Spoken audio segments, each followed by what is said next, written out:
Praise the Lord தேவ ஜனமே, மீண்டுமாக இந்த காலைகளிலே உங்களை சந்திப்பதில் மிகுந்த சந்தோஷம். வாருங்கள், இருதயத்தை உயர்த்தி கர்த்தரை ஆராதிப்போம். ஹalleluya, thank you Jesus. சர்வ வல்லவரே, எங்கள் நீதியின் சூரியனே, அந்த வார்த்தை மாம்சமாகி நமக்குள்ளே வாசம் பண்ணினார். ஆமென். எவ்வளோ பெரிய கிருபை பாருங்க. Word become flesh and made his dwelling among us. நமக்குள்ள வாசம் பண்ண, நம்ம கூட வாசம் பண்ண அந்த வார்த்தை மாம்சமானது. இந்த காலவெளியில உங்களுடைய வாழ்க்கையிலே போராட்டங்கள், தட்டுப்பாடுகள், சில நிர்பந்தங்கள், தோல்வி நினைத்து பார்க்கவே முடியல. நம்ம ஒன்று நினைக்கிறோம், இன்னொன்று நடந்துகிட்டு இருக்கு. இந்த இயேசுவை நோக்கி பார்ப்போம். ஆமென். வழி செய்கிறவர், வழி இல்லாத இடத்துல வழி ஏற்படுத்துவார். ஆமென். இதை புரிஞ்சுட்டீங்கன்னா நீங்க முழுசா நம்ப முடியும். இந்த வார்த்தை மாம்சமானதே எதற்காகனா, உங்களுக்காக, எனக்காக, எல்லா மனு மக்களுக்காக. ஆமென். இப்போ விசிபிளா பார்க்கலாம். முன்னாடி பார்க்க முடியாத இடத்துல இருந்தார், இப்ப பார்க்க முடியும், இப்ப உணர முடியும். Oh, thank you Jesus. முன்னாடி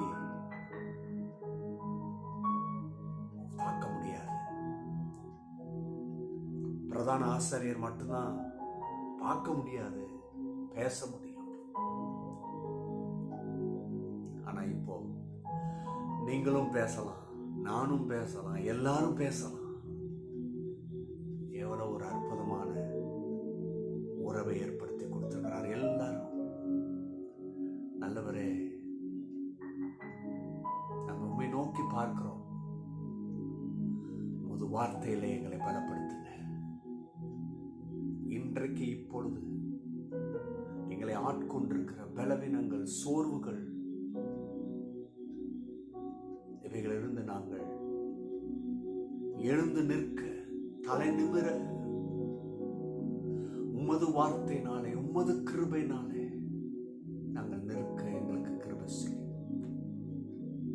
உதவி செய்யும்பா. இப்பொழுது எங்களுடைய மனக்கண்களை திறந்து கொடுங்க.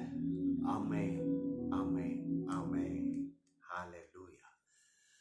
தேவ மக்களே, யோவான் 1:14 தான் நம்ம இன்னைக்கு ஆதாரமா எடுக்கிறோம்.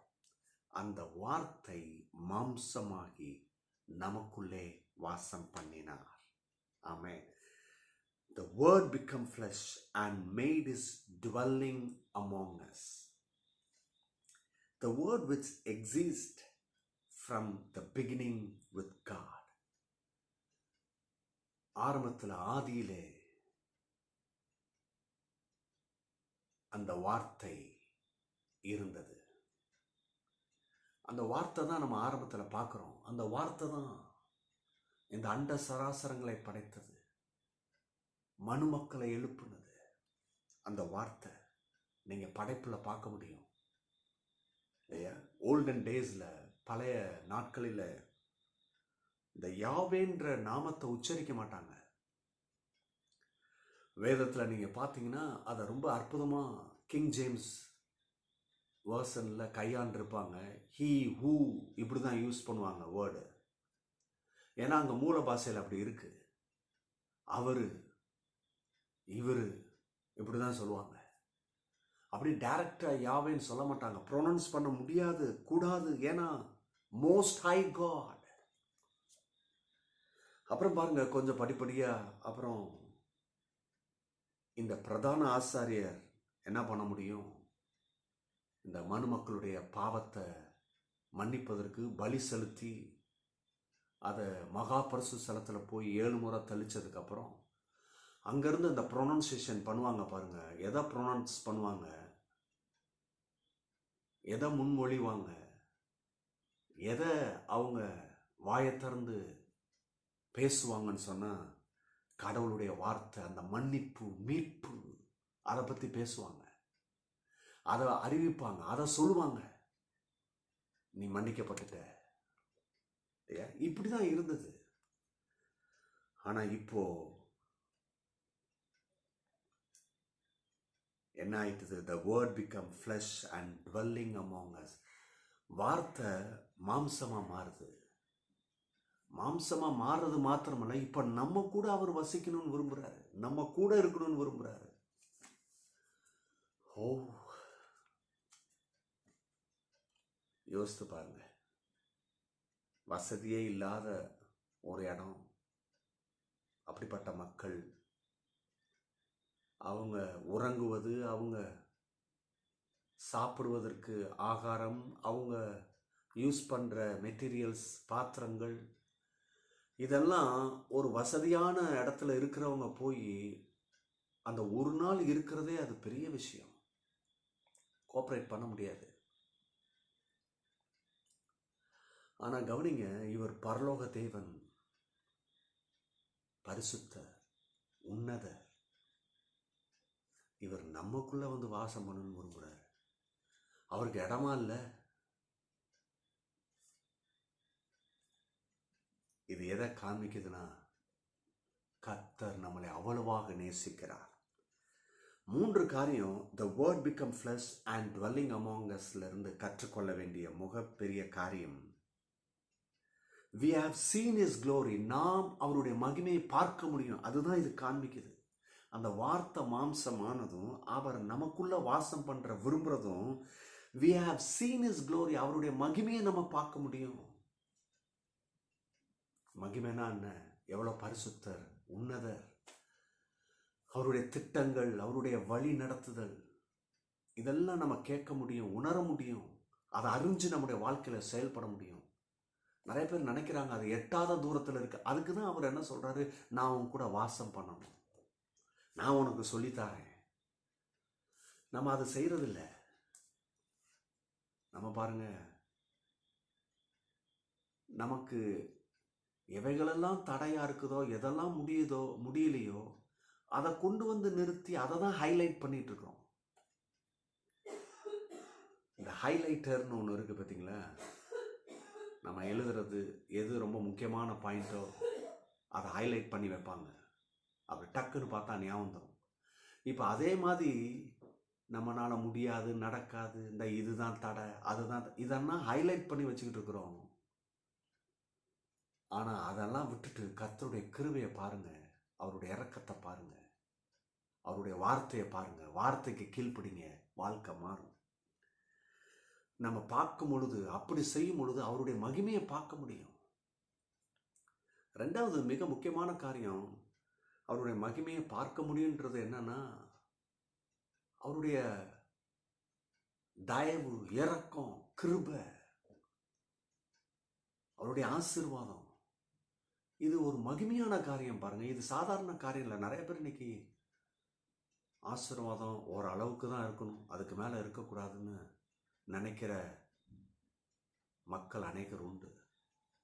ஆனால் அந்த ஆசீர்வாதம்ன்றது இவங்களுக்கு புரியாதனால தான் பிரச்சனை. அது ஒரு மகிமையான காரியம், அது கர்த்தர் கொடுக்குற மகிமை. ஏன்னா ஆசீர்வாதம் கர்த்தர்கிட்ட இருந்து வருது, பிசாசுகிட்ட இருந்து வர்றது அது வேதனை உண்டு பண்ணும். வேதம் ரொம்ப தெளிவாக சொல்லுது, கர்த்தரின் ஆசீர்வாதம் ஐஸ்வர்யத்தை கொடுக்கும், அதோடு கூட வேதனை கூட்டார். அப்போ கவனிங்க, ஆசீர்வாதத்தை விரும்புவது தப்பு இல்லை, அதை ஆசைப்படுவது தப்பு இல்லை, அதை சுதந்திரிக்கணுன்றது நினைக்கிறது தப்பு இல்லை. அந்த வாஞ்ச நல்ல விஷயம், அது வேணும். கவனிங்க, எப்போ அவருடைய மகிமையை பார்க்கும் பொழுது தான், அப்போதான் நம்மளுடைய எண்ணத்தில் உண்டாகும். நம்ம இன்னும் அவரை பார்க்கவே இல்லையே. நம்ம பார்க்குறதெல்லாம் அவர் இல்லாமல் ஆசீர்வாதம் வரணும்னு பார்க்குறோம். ஆனால் we have seen his glory. நாம் அவருடைய மகிமையை பார்க்க முடியும். எப்போ தெரியுமா? இப்போ வார்த்தை மாம்சமாயிட்டு இப்போ அவர் நமக்குள்ளே வாசம் பண்ணணும்னு விரும்புகிறாரு. இப்போ நம்ம அவருடைய மகிமையை பார்க்க முடியும். எப்போன்னு சொன்னால், அந்த வார்த்தை மாம்சமானவரை நாம் வாஞ்சிக்க வேண்டும். நம் இருதயத்தில் வந்து தங்க வேணும்னு விரும்புகிறாரு பாருங்க. நாம் இடம் கொடுக்கும் போது அந்த மகிமையை பார்க்க முடியும். கண்டிப்பாக கடவுளுடைய ஆசீர்வாதத்தை நாம் பார்க்க முடியும். அவருடைய இரக்கத்தை பார்க்க முடியும். அவருடைய தயவை பார்க்க முடியும். அவருடைய ஏராள தாராளத்தை பார்க்க முடியும். நம்முடைய பாத்திரம் நிரம்பி வழியும். இரண்டாவது, the glory of one and the only son who came from the father. இல்லையா? இந்த மகிமைன்றது ஒரே மகன். அவர் எங்க இருந்து வராருன்னா பிதா கிட்ட இருந்து வராரு. who came from the father. நல்லா கவனிங்க. இன்னைக்கு நிறைய பேர் இயேசுவை முழுசா பார்க்கறது இல்லை. சில பேர் அவர் ஒரு ப்ராஃபிட்ன்றாங்க. சில கூட்டம் சொல்கிறாங்க பாருங்க, ஆமாங்க நாங்கள் நம்புகிறோம், இயேசு நல்ல விஷயம் பண்ணார், எல்லாம் எங்களுக்கு தெரியும் அப்படின்னு சொல்லிட்டு நம்புகிற மாதிரி சொல்லிட்டு அப்புறம் பாருங்க அப்படியே ஒரு பிக்சர் காமிக்கிறாங்க. இல்லைங்க அவர் சிலுவையில் மறிக்கிறதுக்கு எல்லாம் பிடிச்சாங்க. பிடிக்கும் போது அந்த பரலோக தகப்பன், அந்த ஆபா ஃபாதர், அந்த யாவே அவரை உயர்த்தி கொண்டார், தூக்கி கொண்டார், எடுத்து கொண்டார். வேற யாரோ பிடிச்சி சிலுவையில் அடிச்சிட்டாங்க, அவரைனா தொட முடியுமா? அவரை உயர்த்தி கொண்டார். இப்படின்ற ஒரு என்ன சொல்றது, ஒரு கூற்று இருக்கு. இதை போதிக்கவே செய்யறாங்க. நல்லா கவனிங்க. அவர் வந்தாரு, ஆனா இந்த ஆபத்து வரும்போது பிதாவாகி தேவன் அவரை உயர்த்தி கொண்டார். வேற யாரையோ பிடிச்சி சிலுவையில் அடிச்சிட்டாங்க. அதை இந்த கிறிஸ்தவங்க பிடிச்சிக்கிட்டு அவர் தான் மீட்பருங்கிட்டு இருக்கிறாங்க. அப்படின்னா ஒன்றும் கதை கிடையாது.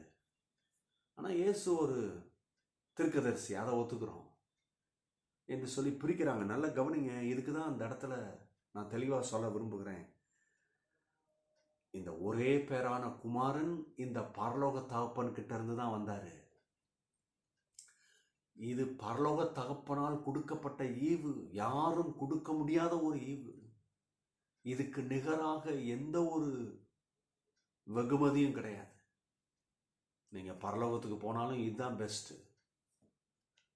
இயேசுக்கு நிகராக எதுவும் இருக்க முடியாது. அப்ப கவனிங்க, அந்த மாம்சத்தில் இருக்கிற அந்த தேவனை உங்க வாழ்க்கையில அனுமதி கொடுக்கும் பொழுது, வாழ்க்கையில வாசம் பண்ண அனுமதி கொடுக்கும் பொழுது, அவருடைய மகிமையை பார்க்கிறோம். ரெண்டாவது, நமக்கு அந்த அறிவு உண்டாகுது. The glory of the one and the only son who came from the father. இந்த ஒரே பேரான குமாரன் இயேசு, இவர் பிதா கிட்ட இருந்து வந்தார் என்பது அறிந்து கொள்ள முடியும், புரிந்து கொள்ள முடியும்.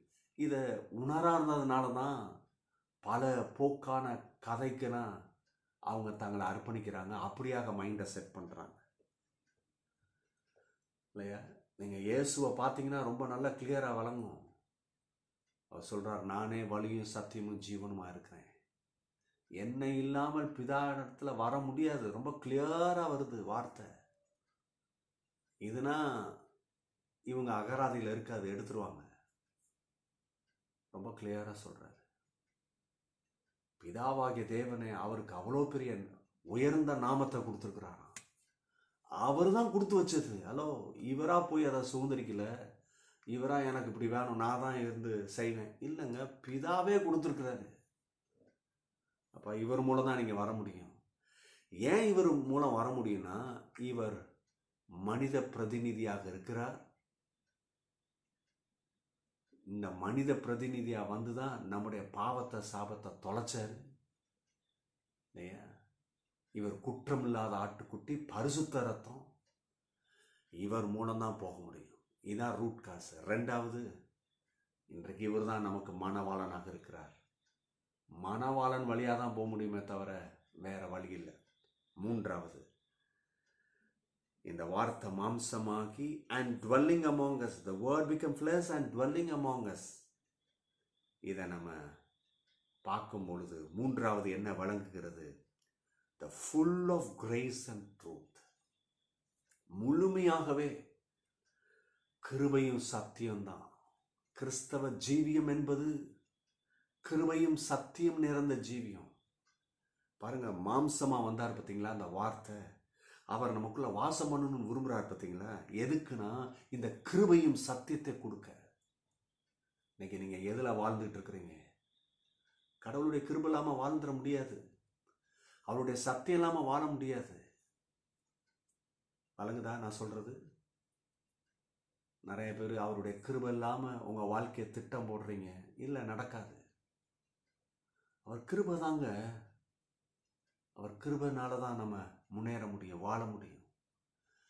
சத்தியம்தான் விடுதலையாக்கும் இல்லையா? நம்ம கர்த்தர் மன்னிக்கிறவர், நீடிய சாந்தமா இருக்கிறாரு இல்லையா? ரொம்ப பொறுமை உள்ளவர் இல்லையா? ரொம்ப நாட்களை கொடுக்குறாரு, கிரேஸ் பீரியடை கொடுக்குறாரு. ஆனால் கவனிங்க, ஒரு மனுஷன் வெற்றி எடுப்பதற்கும் வாழ்வதற்கும் சுகிப்பதற்கும் சத்தியம் இல்லாமல் சாத்தியம் இல்லை. நான் சொல்லலை, வேதம் ரொம்ப கிளியராக சொல்லுது. இந்த 1 யோவான் 1:14 நான் காமிச்சிக்கிட்டு இருக்கிறேன் இல்லையா? Full of grace and truth. நீங்கள் வாழணும்னா சத்தியம் இல்லாமல் வாழ முடியாது. தேவன் தாமே இந்த வார்த்தைகளை நமக்கு ஆசீர்வதிப்பார். இதில் நம்முடைய வாழ்க்கையை கட்டுவோம். God bless you. Bye-bye.